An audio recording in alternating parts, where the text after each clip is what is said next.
Hola a todos. Estamos ya viendo los últimos temas de nuestra materia. Vemos el tema siguiente, que es la visualización de datos espaciotemporales. Para esto nos estamos basando, más que en la bibliografía que hemos presentado, nos estamos basando en el material que está en el libro de Andrienko y Andrienko, que se llama casualmente Visualización de datos espaciotemporales. ¿De qué trata esta temática? La idea de los datos espaciotemporales es la de la gestión de la representación visual de datos que tienen al mismo tiempo una localización espacial, típicamente geográfica, y que a su vez algo en ese dato se modifica a lo largo del tiempo. Esto al mismo tiempo de que tenga otro tipo de datos o atributos que pueden ser muy variados, como pueden ser datos demográficos, datos estadísticos, datos que se generan dinámicamente por humanos, por ejemplo, lo que va ocurriendo con nuestro celular a medida que vamos transitando los espacios públicos, datos generados por conectividad, como por ejemplo lo que hacen las computadoras, bueno, también el celular, con qué routers y desde qué dirección de IP se conectan, o los dispositivos que tengan algún tipo de Internet of Things, de qué manera se conectan. Datos generados a lo largo de trayectorias. Esto es algo que tiene un interés creciente por la riqueza y por el valor que puede tener explotar la información latente en estos datasets. Por ejemplo, los datos generados por vehículos que transitan por una ciudad permite alimentar modelos del tráfico y de esa manera intervenir aspectos de la urbanización para mejorar la eficiencia o para reducir los tiempos. Y también finalmente datos que provienen de simulaciones geoespaciales. Esto es algo que está ocurriendo cada vez más.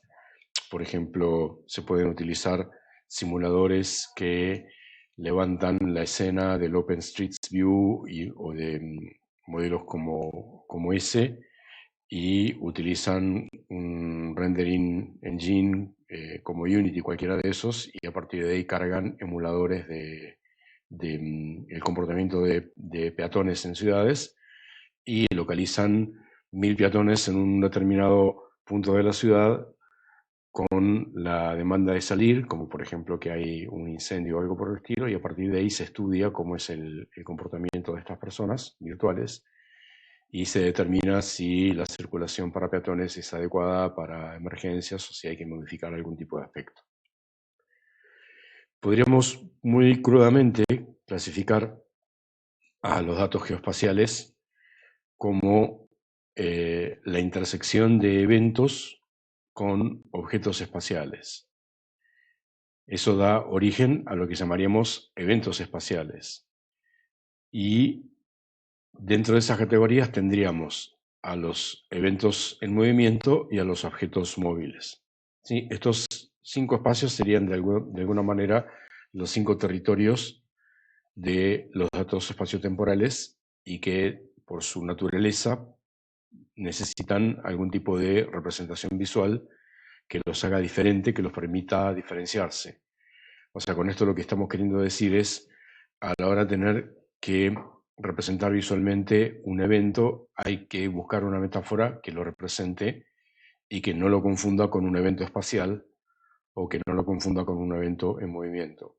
O si estamos representando un objeto espacial, que no se confunda con un objeto móvil o con un evento espacial. Esa es la demarcación del territorio que tenemos que hacer. ¿De qué se trata un objeto móvil? Bueno, básicamente lo que estamos buscando en este caso es un mapeo entre instantes de tiempo y posiciones. Es decir, tendríamos una secuencia que me estaría diciendo, además de los otros atributos que sean relevantes para el dataset, hubo una posición en un instante de tiempo, luego hubo otra posición en otro instante de tiempo, luego otra, y así sucesivamente, con lo cual se genera una entidad derivada que puede ser la que se represente, puede ser la metáfora, que es la trayectoria. ¿Sí? La trayectoria es, de alguna manera, el ensamble o el armado o la conjunción de toda la geolocalización que fue teniendo el objeto móvil en diferentes tiempos. En esto, bueno, también hay una cuestión muy interesante que es el tiempo pasa a ser una variable implícita, pasa a ser como una variable paramétrica en un gráfico paramétrico, donde el parámetro no aparece, sino que cantidades o valores derivados del parámetro son los que aparecen en la visualización. Y en el caso de tener, obviamente, por su naturaleza, los instantes de tiempo y de posición son puntuales, no son continuos, es necesario tener algún tipo de interpolación que, bueno, la más inmediata que surge es la interpolación lineal, o sea, la poligonización, pero a veces, por razones que vamos a ir viendo, podemos llegar a necesitar otro tipo de interpolaciones. Bueno, por supuesto, ya sabemos que una vez que tenemos a la trayectoria como metáfora adecuada para representar objetos móviles, sobre la trayectoria podemos agregar otros atributos que sean adecuados para poder representar más información, como por ejemplo color, tamaño, forma, iconos, etcétera, etcétera. Bueno, esto nos permite enfocarnos básicamente en lo que serían movimientos y comportamientos individuales. Y la trayectoria como metáfora para representar objetos móviles facilita, por decirlo de alguna manera, o exhorta a agrupamientos que también son naturales. ¿Sí? Como que de alguna manera nosotros podemos pensar en trayectorias a lo largo de algún espacio geográfico como puede ser una ciudad, y la agregación y la visualización de trayectorias agregadas surge como algo natural utilizando grosor, utilizando opacidad o utilizando algún atributo del color que nos represente adecuadamente que está ocurriendo una agregación en ese caso. O sea, es como que partimos de la trayectoria como baseline, como punto de partida, y a partir de ahí innovamos. Y bueno, esto tiene una desventaja que es, obviamente, si surgiese alguna otra representación de objetos móviles y no vamos a utilizar trayectoria, hay que buscar una metáfora que sea lo suficientemente convincente como para que quede claro que es ventajoso usarla en vez de haber utilizado a la trayectoria. Bueno, otras cuestiones que vamos a ir viendo, vamos a ir tematizando, están relacionadas con el tema del dato ruidoso. El dato ruidoso en una trayectoria es un punto que no estuvo en el tiempo correcto, o es un punto correcto que no, un punto que estuvo en el tiempo correcto, pero no en el lugar correcto. En cualquiera de esos casos se genera una poligonal reconstruida que, bueno, si estamos en una ciudad, vemos trayectorias que van por arriba de las casas, hacen cosas que son totalmente inverosímiles. Entonces, en este caso, el filtrado no es como el filtrado de los datos que hacemos en otras técnicas. No podemos hacer una imputación, por ejemplo, y poner el lugar más probable o algo por el estilo, sino que típicamente tenemos que hacer filtrados y curado de los datos utilizando técnicas que provienen más bien del análisis de señales, o sea, de hacer reconstrucciones utilizando algún tipo de función ponderadora,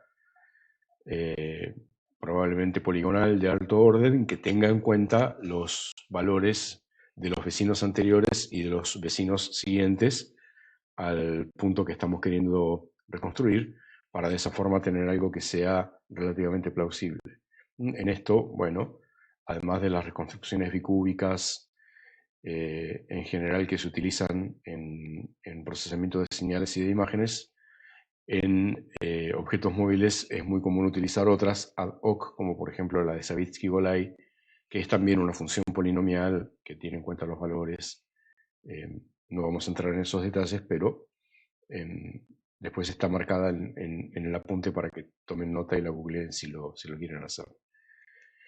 Bueno, y finalmente, una característica de las trayectorias es que normalmente nosotros no queremos hacer una visualización de una ciudad o de un lugar geométrico o geográfico muy grande para representar solamente una trayectoria del móvil que va del lugar A al lugar B, sino que normalmente las visualizaciones que se desean hacer tienen propósitos complejos, por lo tanto visualizan datasets complejos y eso genera lo que se llama clutter visual, hace algo que termina generando visualizaciones que son muy abigarradas, muy apretadas, entonces se requiere algún tipo de mecanismo de agregación que simplifique lo que se está viendo, sin generar haces o superponer, utilizar colores, bueno, algunas de esas técnicas que nosotros ya conocemos. Y acá estamos viendo un ejemplo típico de lo que es una trayectoria hecha explícitamente a propósito con datos puntuales del locator en diferentes momentos. Vemos que en este caso la trayectoria es muy prolija o los datos están muy bien curados porque los locators están bien sobre la vía,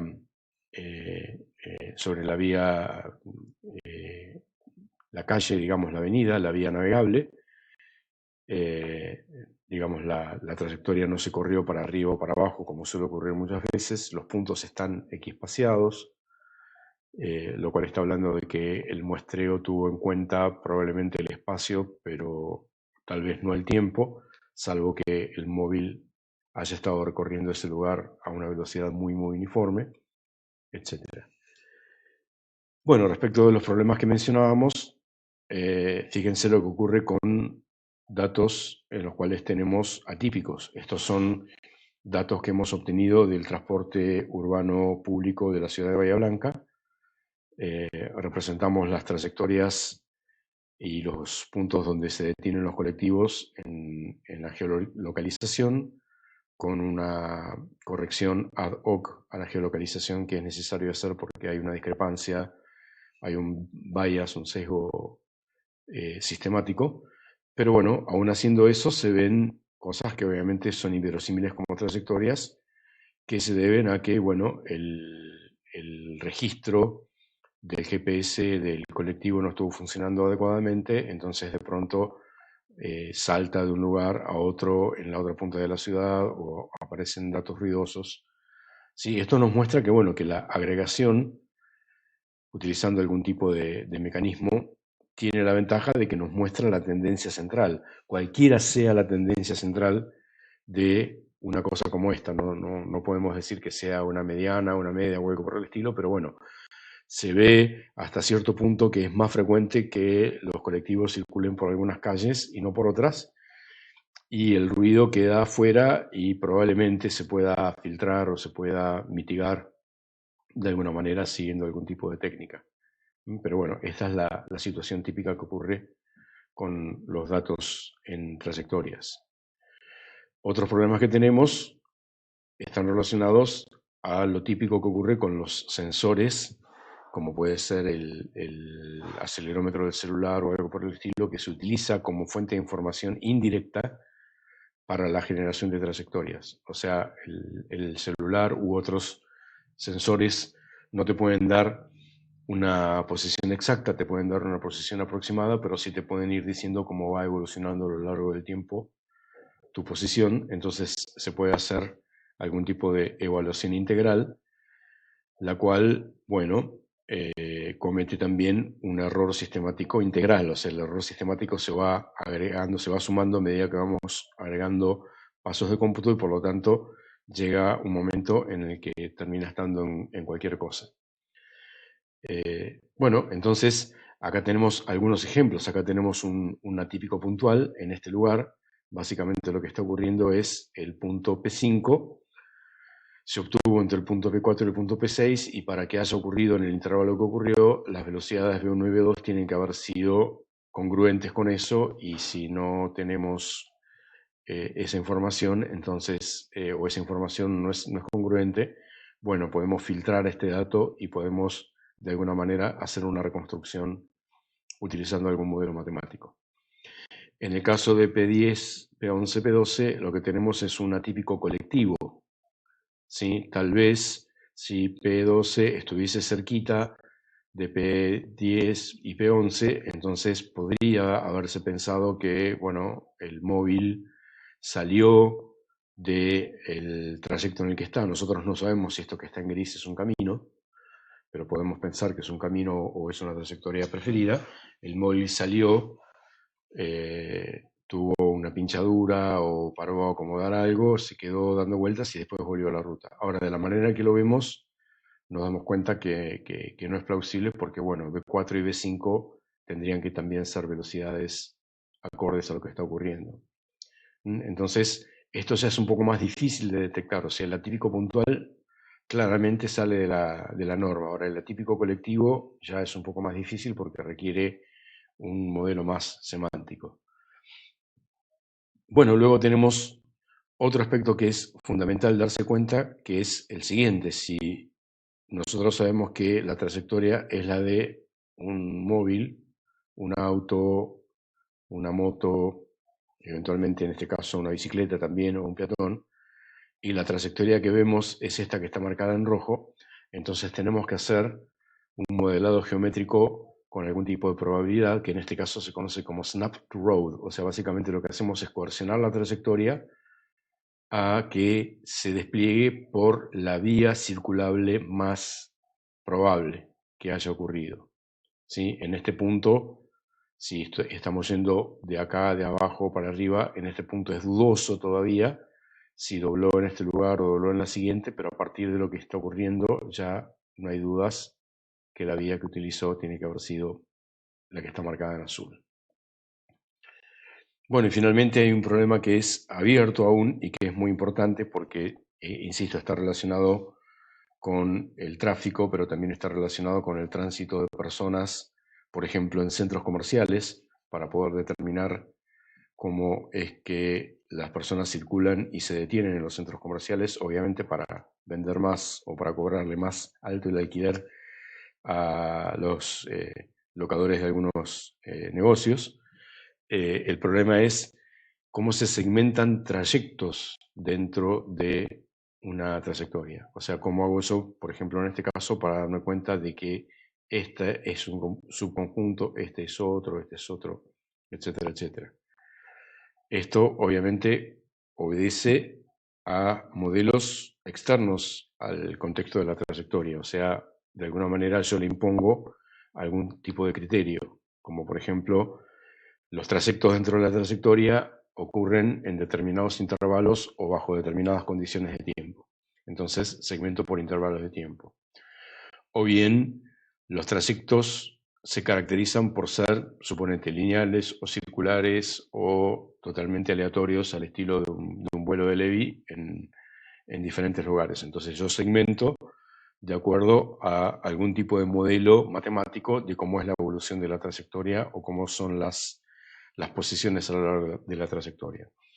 O bien, un trayecto es lo que hace un viandante o un peatón entre vidriera y vidriera. Entonces yo lo que hago es tener en cuenta cuando hay cambios de dirección, entonces cuando la dirección es muy uniforme, la persona está dirigiéndose de una vidriera a otra vidriera. Dentro de un determinado intervalo, la persona erra, va de un lado para el otro, interpreto que está en la misma vidriera mirando un producto, otro producto, otro producto. Luego camina linealmente hacia otro lado. Entonces, en base a eso, segmento trayectos dentro de la trayectoria. Bueno, esta metáfora visual ya la vimos en otro aspecto, es el cubo espacio-tiempo. Es realmente muy elocuente, o sea, no necesita uno explicarla porque se autodocumenta, se autoexplica. Acá tenemos en la representación del cubo espacio-tiempo nuestro viejo y querido primer o de los primeros ejemplos que vimos, que es la representación de Minard de la trayectoria de Napoleón a Rusia. Entonces, fíjense que la representación planar es la que nosotros conocemos, sin el espesor de las trayectorias en el plano, que es lo que Minard había utilizado para representar la tropa, pero básicamente la trayectoria es la misma, pero sí vemos el tiempo que va ocurriendo y se utiliza un color diferente, un gris más oscuro para el trayecto de ida y un gris más claro para el trayecto de vuelta. Y al igual que se utilizó en algún otro ejemplo que vimos por ahí de scatterplots 3D, el autor de esta visualización colocó líneas verticales del centroide de cada punto al gráfico planar para poder identificar en qué región geográfica está cada uno de estos puntos, porque la perspectiva nos distorsiona de manera tal de que perdemos la capacidad de ubicarnos geográficamente a lo largo de la trayectoria en esta metáfora.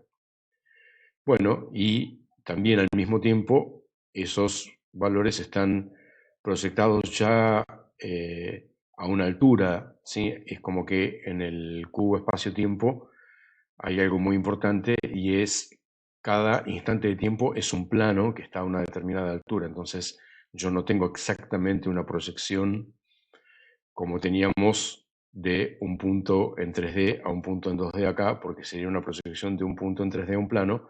Entonces está marcado el momento en el tiempo por el cual la trayectoria circula por un determinado lugar, está marcado con un punto en una misma columna, de manera tal de que uno pueda darse una idea la altura a la que está, pero no es una escala fácil de interpretar. Bueno, el gráfico con esta metáfora, con el cubo de espacio-tiempo, tiene muchas ventajas, de las cuales la más importante es la que ya mencionamos, y es el hecho de que se autodocumenta prácticamente inmediato. O sea, si nosotros hacemos una validación al estilo de lo último que dijimos en la última clase y le damos una metáfora visual como esta a transeúntes, a compañeros de trabajo, a familiares, etcétera, etcétera, y les preguntamos qué ven, vamos a ver, para nuestra sorpresa, de que mucha gente lo interpreta casi inmediatamente de qué se trata. Si es que se sabe qué es lo que estamos representando. O sea, en este caso, en este gráfico no está el tiempo, no lo estamos representando, pero al haber una geografía y al haber una función monótona creciente de altura, inmediatamente nos surge que se trata del tiempo. También el cubo espacio-tiempo nos permite coordinar fácilmente datos nominales, como hicimos acá. La trayectoria de ida o la trayectoria de regreso es un atributo nominal de la trayectoria. O sea, uno podría decir que como mínimo cada dato en este dataset tiene el 2D de la posición geográfica, el tiempo, que también sería una variable cuantitativa, y un valor verdadero o falso, supongamos que es estamos yendo de ida o estamos yendo de regreso. ¿Sí? Estaríamos en esas situaciones. Bueno, permite varias agregaciones por el estilo, porque podemos hacer más cosas que la que acabo de mencionar. Y además tiene la virtud que nos permite representar varios datasets agregados, porque se coordinan muy fácilmente. Si ustedes recuerdan, nosotros habíamos visto ya uno donde teníamos el tráfico a lo largo de calles en una ciudad y se veía qué bien que se articulaban poniéndolas unas arriba de la otra. Bueno, ¿cómo hacemos agregación de trayectorias? Podríamos tener dos grandes grupos de técnicas. Hay un grupo de técnicas que se basa en lo que se denomina bundling, o sea, la creación de haces, donde diferentes trayectorias que provienen de puntos diferentes pero cercanos y se dirigen a puntos diferentes pero cercanos, pero van por una región más o menos parecida, se agrupan en un único haz y se modula de alguna manera el grosor del haz en función de la cantidad de trayectorias que conforman el haz. Es como que estamos haciendo algún tipo de agregación utilizando alguna técnica estadística que nos permita determinar qué es lo que nos conviene.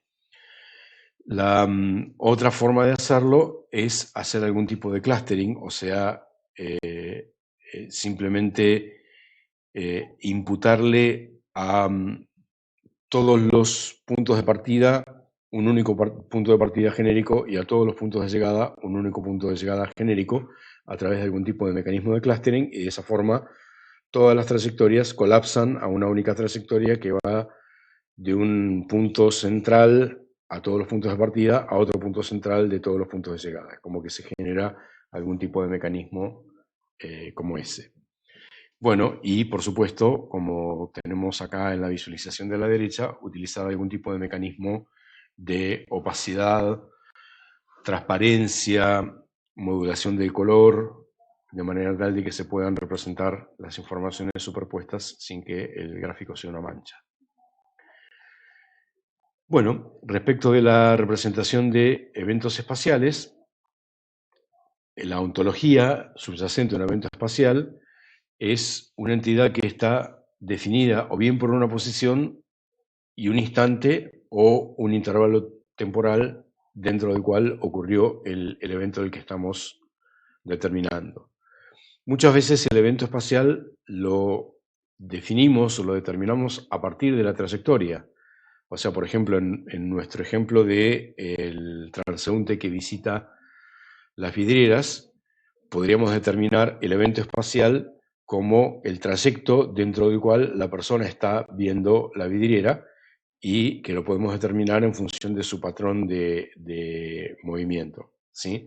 Transita poco, a una velocidad lineal muy baja, la dirección es poco uniforme, va y viene, mientras que entre evento y evento la persona está circulando y en ese caso la velocidad es mayor, la velocidad es uniforme y la dirección también es uniforme. Hay una cuestión muy interesante que es los eventos espaciales, como el que acabo de decir, sería un evento espacial puntual. Por ejemplo, un transeúnte se detiene a mirar una vidriera. Tenemos otro tipo de eventos individuales, como puede ser la detención de un bus, o un cambio de dirección, o el recorrido pasó de ser de alta velocidad a ser de baja velocidad porque ocurrió algo con el tránsito. Pero también tenemos eventos que son grupales, como por ejemplo las concentraciones o los movimientos paralelos, o se produce un agrupamiento, o al contrario, se produce una disgregación, ¿sí? Lo cual ya está requiriendo que nosotros arriesguemos algún tipo de definición. O sea, a partir de qué momento una determinada cantidad de eventos espaciales individuales pasa a ser, por ejemplo, una concentración o un movimiento paralelo. A partir de qué momento nosotros estamos diciendo que todos los peatones que están circulando por diferentes calles llegan a una peatonal y todos caminan en forma paralela, y eso lo llamamos un evento espacial de movimiento paralelo. ¿Sí? Todo esto requiere que se arriesgue una definición y esa definición seguramente no se va a ajustar correctamente al 100% de los casos y habrá cosas que serán inadecuadamente clasificadas como una cosa o como la otra. Bueno, el evento espacial es muy importante porque permite detectar, entre otras cosas, distribuciones espaciales, pero al mismo tiempo eso genera un problema realmente muy grande a la hora de visualizarlo porque por su verdadera naturaleza, precisamente, es algo que genera mucha superposición y la superposición es difícil de representar de una manera adecuada. Tengo que utilizar colores, tengo que utilizar transparencia, tengo que utilizar algún tipo de mecanismo que me permita representar adecuadamente esa superposición.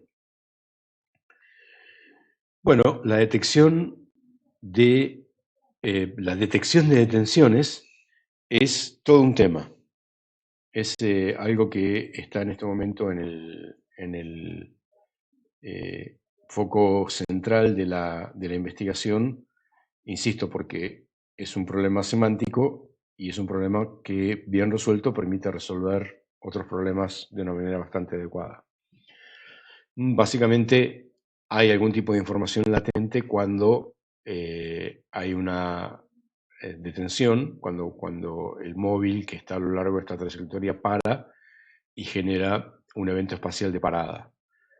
Y hay veces que esa detección puede ser puntual porque básicamente el tiempo asociado a P3 es mucho mayor que los tiempos asociados a P1, P2, P4, P5.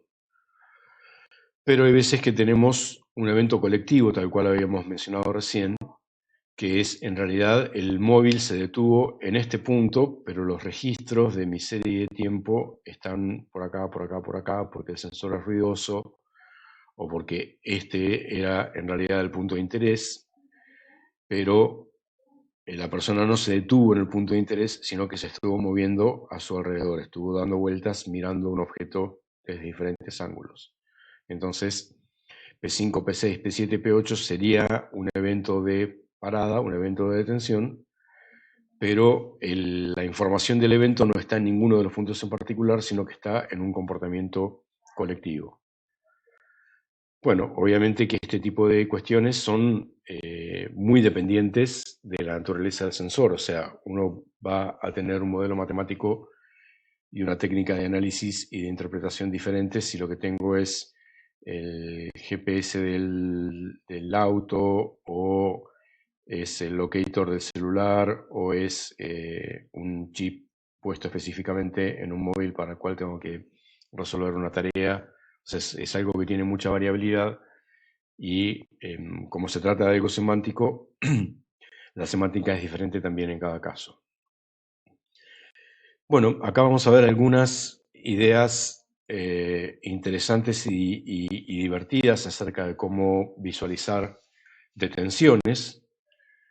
Entonces, nosotros tenemos este mapa en el cual hay algunas calles que están marcadas y a lo largo de algunas intersecciones o en algunos puntos están estos gráficos horarios, estos rose plots marcados, que bueno, no sabemos qué son, pero bueno, luego de mirarlo un rato y luego de interpretarlo, lo primero que se nos ocurre es, por alguna razón, el autor de la visualización utilizó un diagrama circular, utilizó un rose plot, seguramente es un evento temporal. Luego contamos y vemos que sí, que en efecto el círculo está partido en 24 porciones de pizza. Entonces, eso inmediatamente nos da la idea de que estamos hablando de las horas del día. Entonces tendremos algo que estará relacionado, supongamos, ya a este punto no lo sabemos, pero lo que voy a decir ahora es consistente con esta visualización. En cada punto en el cual hay un gráfico como este, estamos viendo la cantidad de detenciones que hay en ese punto, supongamos en un semáforo, a lo largo del día. Luego miramos y vemos que el gráfico a su vez está como segmentado en diferentes colores, así que ahí tendríamos que hacer una hipótesis un poco más elaborada acerca de lo que puede llegar a estar representando cada uno de los colores que tenemos acá. Se ven probablemente 4 colores en la gama de las luminancias del azul. Podrán ser 4 tipos de vehículos o podrán ser las 4 direcciones del semáforo en la esquina. Realmente no lo sabemos. Puede llegar a ser interesante verlo. Pero bueno, lo importante acá es entender cómo funciona la visualización y ver qué tipo de datos se pueden representar con ella. Y bueno, es interesante porque nos muestra que podríamos, por ejemplo, coordinar varias de estas, como se está intentando acá, a lo largo de una misma vía recorrible y tener una idea de cómo se distribuye el tráfico en ese lugar. Bueno, acá tenemos otra visualización también bastante ingeniosa, ¿sí? Básicamente lo que tenemos es una escala de intensidades que para diferente año a cada una de las 4 temporadas del año le asigna un determinado color. Entonces en invierno tenemos gamas de luminancia en el azul, en la primavera del verde, en el verano del rojo y en el otoño del amarillo, ocre, naranja. Tenemos acá un inset que nos dice en qué lugar de Austria estamos. Y finalmente tenemos en cada uno de los lugares esas manchas que tenemos ahí.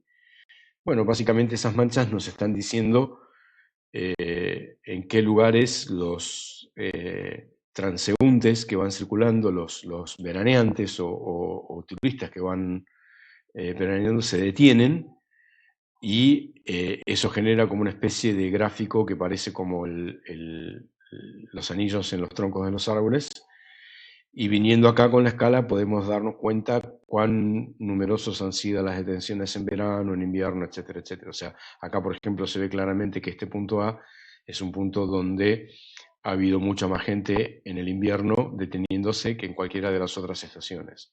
Y en este punto acá mucho más gente en el verano que en ninguna de las otras, en este punto acá, más gente en el otoño, y así vamos interpretando cómo esto funciona.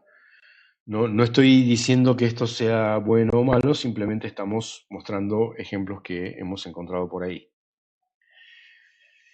Bueno, el espacio. El espacio es una variable espacio-temporal y a su vez es la metáfora visual por excelencia que hemos utilizado. Ha sido desde el comienzo de la materia nuestro foco principal, porque, bueno, es la primera visualización histórica que se utilizó, fue un mapa, donde el espacio reducido del mapa es una metáfora del espacio geográfico del Valle del Delta del Nilo. Bueno, el uso del espacio es muy, digamos, tiene que ser muy cuidadoso, tiene que ser algo hecho con un propósito claro y con una forma muy adecuada de ser utilizado. La idea es, como el espacio y la resolución son escasas, entonces, como siempre, representamos primero un overview, hacemos zoom y pan a demanda y a partir de ahí empezamos a mostrar los detalles. Ya sabemos que este es nuestro mantra desde la época de Schneiderman. Y siempre las agregaciones son respecto de alguna subdivisión del espacio, o sea, hacemos algún tipo de subdivisión regular o embaldosamos, eso se llama teselación, o triangulamos, o utilizamos divisiones políticas. Siempre tiene que ocurrir en base a alguna de estas ideas. Entonces, por ejemplo, volviendo a cuestiones geográficas, acá tenemos agregaciones espaciales en base a división política. Básicamente lo que nos está mostrando este mapa, en este caso en Suiza, es cómo es el tránsito de diferentes ciudades a otras ciudades con flechitas que entran y salen y con discos que muestran el volumen de lo que es ese tránsito. En este caso, datos agregados por regiones, que serían calles, es un ejemplo parecido al que ya vimos, donde la agregación se hace sobre el espacio de la calle. En este caso, hacemos la agregación a lo largo de trayectorias. Acá estaríamos mostrando, no lo sabemos, es una interpretación. Estamos mostrando a lo largo de cada trayectoria, que serían calles en una ciudad, flechas donde hay una flecha que va y otra que viene, así que eso nos estaría mostrando las dos direcciones del tráfico y podemos ver que las flechas son largas o cortas, lo cual nos estará hablando de la velocidad a lo largo de la trayectoria en ese lugar, y al mismo tiempo las flechas son gruesas o finitas, lo cual nos estaría hablando de el volumen del tráfico en ese lugar. De esa manera podemos hacer una agregación con volumen de información bastante interesante. Estamos representando bastantes cantidades de un mismo dataset en un mismo lugar. De todas maneras, fíjense cómo en la zona central de este gráfico empieza a haber clutter y se hace imposible de leer. ¿Sí? Esto probablemente haya que negociarlo con algún tipo de escala o con algún tipo de control para poderlo modular. Bueno, el tiempo es la otra gran variable del dato espacio-temporal y la representación de tiempo está relacionada, obviamente, como su nombre lo indica, a las series de tiempo. Y en general, cuando queremos representar información sobre series de tiempo, en las cuales el tiempo es una variable independiente y hay una variable que depende del tiempo, los patrones más específicos que queremos representar o que queremos detectar están relacionados con comportamientos cíclicos o con tendencias estacionales o con fluctuaciones que ocurren por vez única pero que no tienen ningún tipo de correlación con el resto. Estas metáforas relacionadas con ciclos, tendencias o fluctuaciones, en general son abstractas, o sea, no están relacionadas con una posición geográfica y por lo tanto hay que tener cuidado de que no se confunda el uso del espacio para representar la fluctuación, por ejemplo, con la geolocalización. ¿Sí? Eso es algo que va a requerir algún tipo de criterio a la hora de presentarlo. y fundamentalmente cuando necesitamos hacer agregaciones, o sea, cuando hay varios datos temporales que queremos representar a lo largo del mismo lugar geográfico, ya se produce algún tipo de problema y probablemente tengamos que perder la representación geográfica y transformarla en una representación abstracta, ¿sí? Dejamos de representar la geolocalización. Acá tenemos un ejemplo de lo que estamos diciendo. Estos son datos de personas visitando salas en un museo interactivo en el cual en cada sala había una pequeña exposición. Entonces, entre exposición y exposición hay un intervalo de tiempo en el cual las personas circulan de una sala a otra sala. Entonces, lo importante acá es que no estamos representando la ubicación geográfica de las salas, no porque no querramos, sino porque sería realmente imposible. Cada sala queda representada con un color nominal. Luego, pudiésemos tener, si fuese necesario, un mapita del museo en un rinconcito y cada sala estaría pintada con ese color y podríamos desambiguar la posición geográfica que corresponde. Luego, bueno, lo que sigue es bastante claro, o sea, básicamente cada persona es una línea y el color de la persona se pinta en función de la sala en la que está. Entonces las líneas de tiempo nos van diciendo las personitas de qué lugar van o a qué lugar vienen y en qué lugar transicionan. Entonces, bueno, vemos acá cómo las personas que estaban en la sala roja luego caminaron, y otra vez se quedaron en la sala roja, pero algunas fueron a la sala verde, otras fueron a la amarilla, y así sucesivamente. Y bueno, finalmente, personas que entran o personas que salen están representadas como las líneas que pierden su color en el momento en el que ocurre el intervalo. Bueno, más cosas, cómo representar eventos múltiples a lo largo del día. Ya sabemos que esta es una posible representación, utilizar diagramas circulares. Ya sabemos que esto todavía está en estado de discusión acerca de si es una buena metáfora o es algo que proviene de la historia personal de las personas que utilizaban relojes pulsera o relojes con cuadrante, cosa que ya prácticamente no existe más. Podemos hacerlo entonces con otro tipo de desarrollo lineal donde el tiempo es una variable que está linealmente representada. Bueno, tenemos todo este tipo de posibles representaciones para la variable independiente tiempo.